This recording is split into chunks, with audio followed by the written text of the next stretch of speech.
CBS enforced stringent regulations regarding the editing of the Smothers Brothers Comedy Hour. Each moment underwent meticulous scrutiny. Every single word was subjected to examination.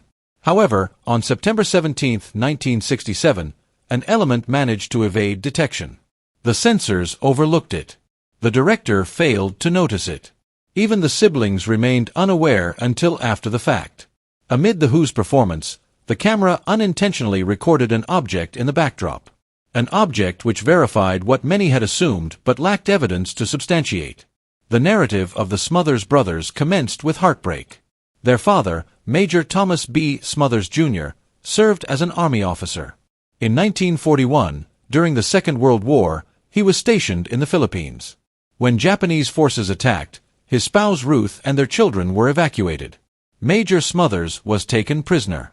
He endured the horrific Bataan Death March. Subsequently, he was transferred to Fukuoka No. 22, a severe penitentiary camp in Japan.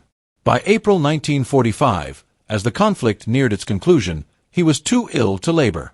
On April 25, he was relocated from Fukuoka to Korea.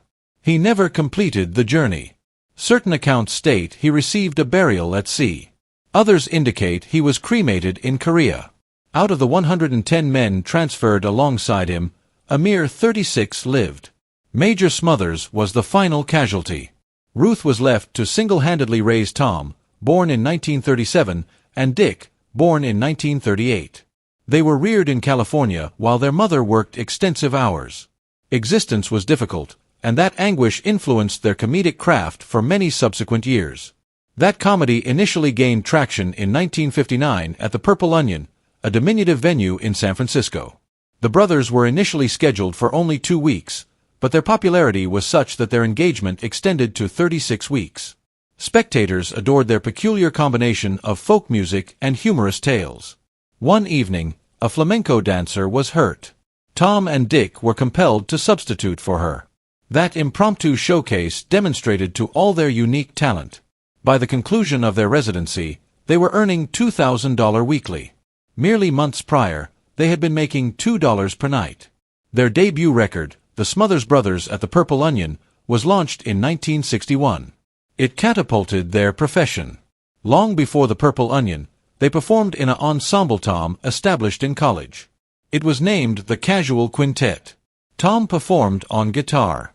Dick learned the bass specifically to join him. The other members departed one by one, but Tom and Dick persisted. They began narrating jokes between songs to occupy time. That was the authentic genesis of their signature style. They realized audiences chuckled at their fraternal ribbing as much as they enjoyed the melodies. That sibling teasing evolved into their hallmark. On stage, Tom portrayed the naive one. Dick enacted the stern brother. They bickered, and in front of the audience, Tom would declare, "Mom always liked you best," and the crowd would erupt. It was not fabricated. It was simply their genuine dynamic. That authentic sentiment endowed their comedy with a palpable honesty. By the mid-1960s, they had an opportunity to expand their reach further. CBS was being soundly defeated by NBC's Bonanza on Sunday evenings. Bonanza was attracting a quarter of all American television viewers. It had already vanquished 2 other CBS successes, The Gary Moore Show and Perry Mason. CBS resolved to attempt something audacious. They aimed to attract a younger demographic. They hoped the Smothers Brothers could achieve it.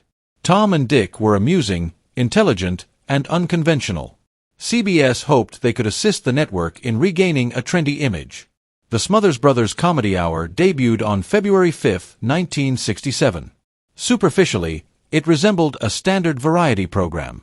Ed Sullivan presented them as typical American youths, but within a few installments, it became evident they were anything but typical.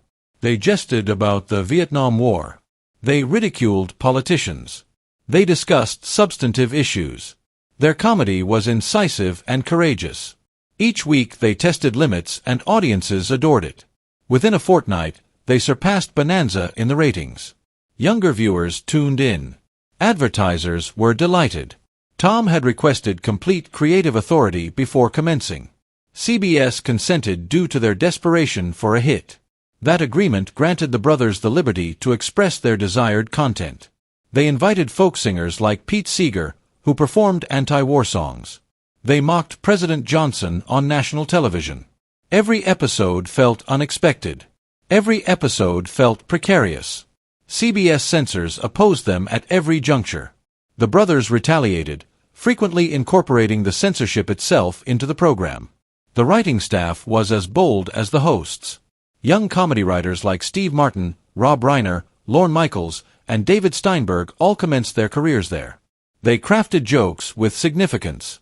They shattered conventional television norms. Many proceeded to transform American comedy permanently. Their work influenced programs like Saturday Night Live, All in the Family, and The Mary Tyler Moore Show. In 1968, an unforeseen event occurred on American television. On October 6th, the Smothers Brothers Comedy Hour broadcast the Beatles' promotional film for Hey Jude.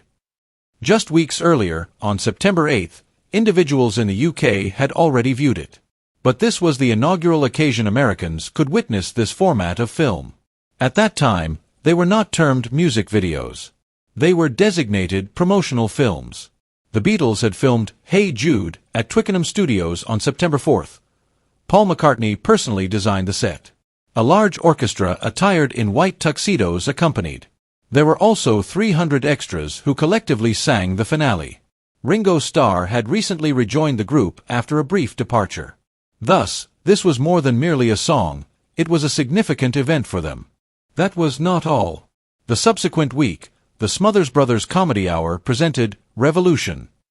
2 Beatles videos consecutively provided American audiences a novel way to experience the band. Other programs, even The Ed Sullivan Show, could not accomplish this. The Smothers Brothers possessed access no one else had. It felt like a monumental shift. Music was evolving. Television was transforming as well. In 1967, another pivotal moment transpired on the same program. Pete Seeger was invited to sing. 4 years, Seeger had been prohibited from television. The blacklist had excluded him from the airwaves for nearly 17 years. When he finally sang Waist Deep in the Big Muddy, it was a direct critique of President Johnson's Vietnam policy. CBS excised the song before its September 1967 airing. Tom Smothers refused to remain silent. He ensured the story reached the press. Public outrage compelled CBS to permit Seeger's return. On February 25, 1968, millions finally witnessed him sing the song uncensored. This marked the first instance a blacklisted artist had so explicitly challenged a president.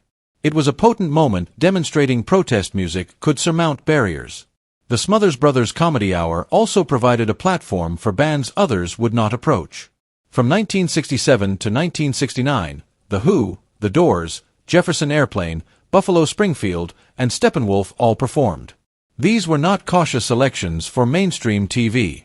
The Who concluded one performance by demolishing their instruments and detonating explosives within Keith Moon's drum kit. The noise impaired Pete Townshend's hearing and propelled shrapnel airborne. The Doors performed Touch Me with a full orchestra. Jefferson Airplane sang Crown of Creation, a song concerning the dread of nuclear war. Buffalo Springfield played For What It's Worth, and Steppenwolf's Born to Be Wild injected raw energy into American households. The Smothers Brothers were indifferent to network alarm. They desired to provide these rebellious voices a forum. That ethos was acknowledged by certain rock titans.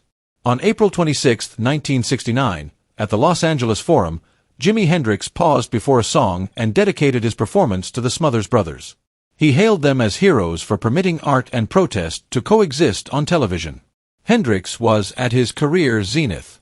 The show had just been cancelled by CBS for excessive controversy, but Hendrix remembered. On that stage, he informed everyone the Smothers Brothers were significant. Music and comedy had never amalgamated so flawlessly, and they achieved it with humor also. A prime example was a recurring segment titled Share a Little Tea with Goldie. Lee French portrayed Goldie O'Keefe, a spaced-out hippie dispensing amusing advice laden with double entendres. T was code for marijuana. Goldie's name was originally Goldie Keefe, slang for cannabis. The censors mandated a change, but most home viewers comprehended the subtext. Goldie discussed roaches, and none mistook it for insects. Younger viewers cherished the joke because it felt like the show was winking at them. Despite network surveillance, Goldie became a cult favorite.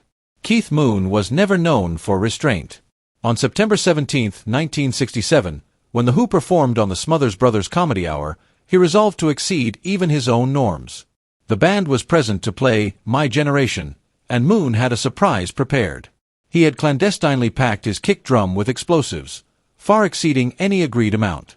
Even his bandmates were oblivious to the impending spectacle. Moon sought the ultimate finale, loud, unforgettable, and wild. During the song's climax, the explosives detonated with a deafening roar. Smoke and debris engulfed the stage. A cymbal fragment struck Moon, hurling him backward. Pete Townshend's hair was singed and disheveled. The force was so intense it inflicted permanent hearing damage on Townshend. The cacophony was so profound it stunned the audience into silence before they erupted into screams and applause. Moon had engineered chaos and spectacle precisely as intended, but the cost was severe. Townshend would lose nearly 90% of his hearing in one ear. The ensuing tinnitus was agonizing and perpetual. Years later, Townshend still referenced the constant distress and how guitar playing became more challenging due to the injury. It was an unforgettable moment for all involved, one that permanently altered their performance approach. And then came the guitar. Amid the smoke and bedlam, Townshend seized Tom Smothers' acoustic guitar and shattered it on stage. Smothers merely gaped at him, too astonished to speak. It felt like the ideal conclusion to the pandemonium, a loud, defiant instant epitomizing The Who's essence. They were transcending boundaries none had previously dared to approach. That explosion and the demolished guitar did more than generate headlines. They became embedded in rock history. Younger fans revered it. Older generations were scandalized. The show had given America something raw, rebellious, and genuine. Parents detested it. Children perceived it as liberation. It was a definitive generational schism, and precisely what The Who, the Smothers Brothers, and their rebellious audience desired. The performance would be eternally remembered. Joan Baez was also agitating the status quo. She was a folk singer advocating for peace and social justice, a fact widely recognized. Born on January 9, 1941, in Staten Island, New York, she had dedicated her life to championing causes she believed in. By 1967, Baez had already been arrested for protesting, and her songs resonated with those seeking change. When she appeared on the Smothers Brothers Comedy Hour, she wished to dedicate a song to her husband, David Harris, who was facing a 3-year prison sentence for refusing the draft and opposing the Vietnam War. Baez expressed her pride in him on the show, but CBS excised most of her remarks, leaving only an ambiguous introduction before her song. Baez's censored dedication was another indicator of the pressure on CBS. The network feared alienating the government and irate sponsors. President Lyndon B. Johnson himself had complained about the program, allegedly phoning CBS at 3 a.m. to demand they restrain the Smothers Brothers. Nixon subsequently applied even greater pressure for their removal.